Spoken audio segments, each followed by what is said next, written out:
that much, but the Eagles did get him. Let's go to Ian Cummings, who's set to join us right here on Birds 365. He joins us now. You can follow him at IC_draft.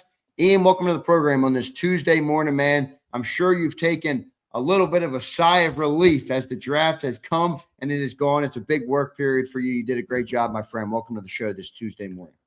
Zander, John, it's great to see you guys, and thank you. It was a busy weekend, but it was a fun one. We did a live show all 3 days at PFSN for the first time in a while, and it was a lot of fun breaking down every single pick and a lot of surprising picks, especially in the early rounds, but then also day 3, some nice value deals, some of which the Eagles were able to get. So, and also their UDFA class. I took a look at that. They got some intriguing ads there as well. So a lot to get into, but an exciting class for sure. Yeah, there was seemingly a bit more whatever you want to call it, upheaval from team to team, different boards, different thoughts on different players. You ever see something like this where there's such a wide range of disparity for certain prospects when measured against consensus?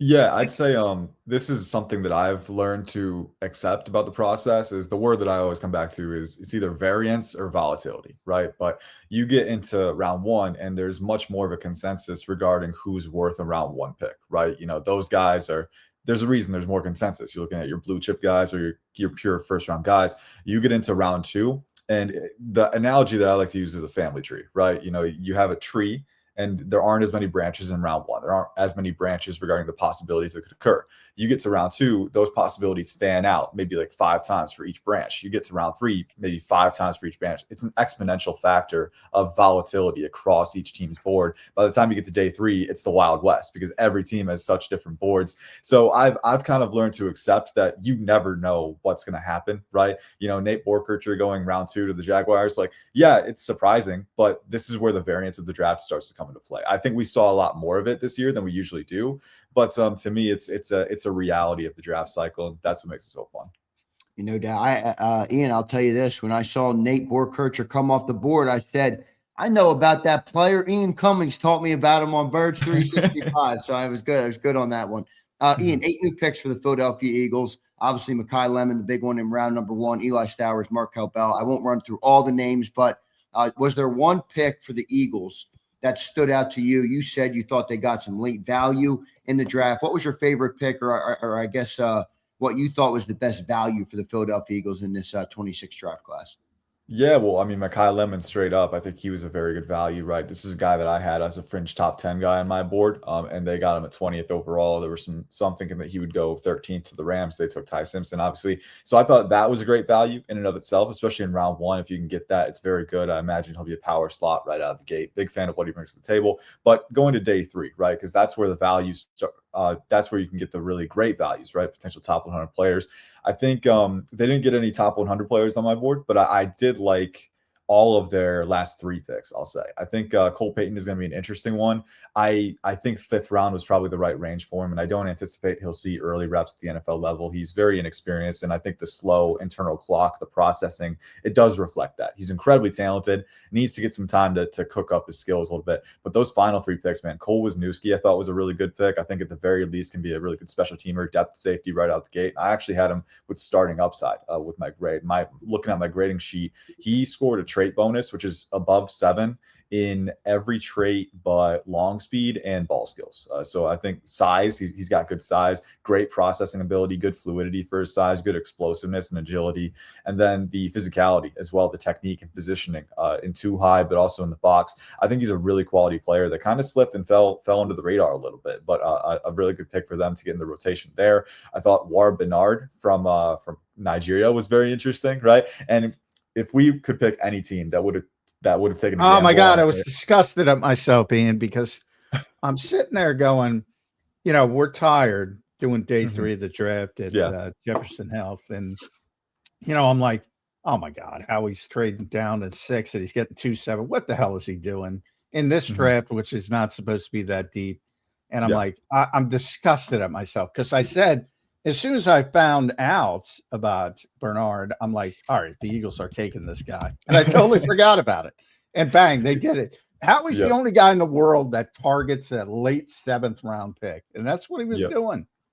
Yep. And hey, I don't want to like stoke unnecessary optimism, right? Every player development pathway is different. And Jordan Mailata had Jeff Stoutland to learn from. But like Jordan Mailata he came to the Eagles the same way, international player pathway program, had never played a down of football, right? He was a rugby star.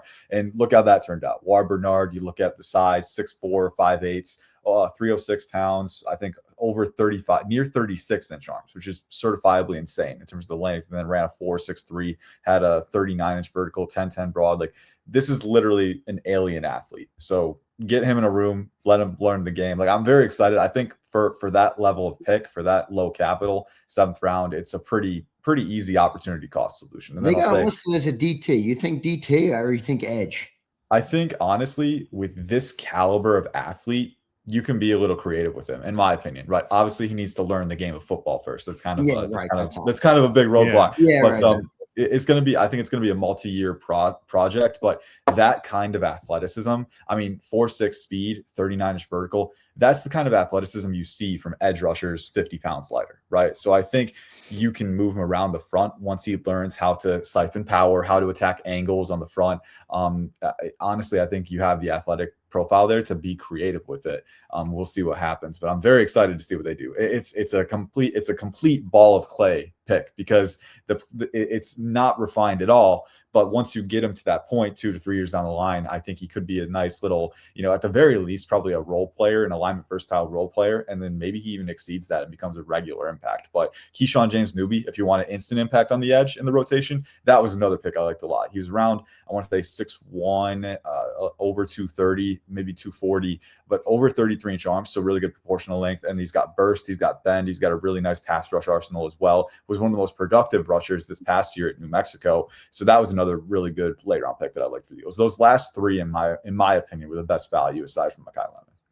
Well, I want to talk about my favorite player in the draft and that the Eagles picked, and that was Markel Bell. You talked about length of arms with Bernard, and same thing with Markel Bell. Is like whatever, the 7'3" wingspan, the 36 plus length arms. He looks like a guy to me that even if you beat him, it takes so long to get around him. The quarterback is gone. Played left tackle. He would project long-term here at right tackle.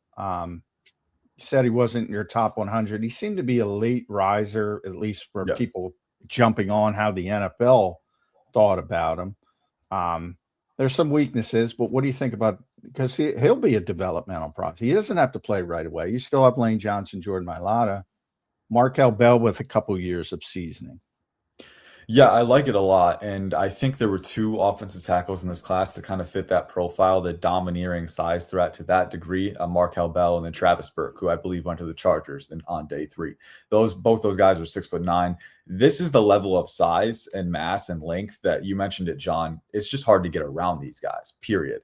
And that's such a big part of offensive line play. Winning against offensive linemen, you got to get an angle. You got to get around him. When he's this wide with his wingspan, when he's this big, it's just difficult to get around him, to get past him. And even if you do get inside his chest, he's got the pure anchor strength just from having such long legs and such a heavy torso too.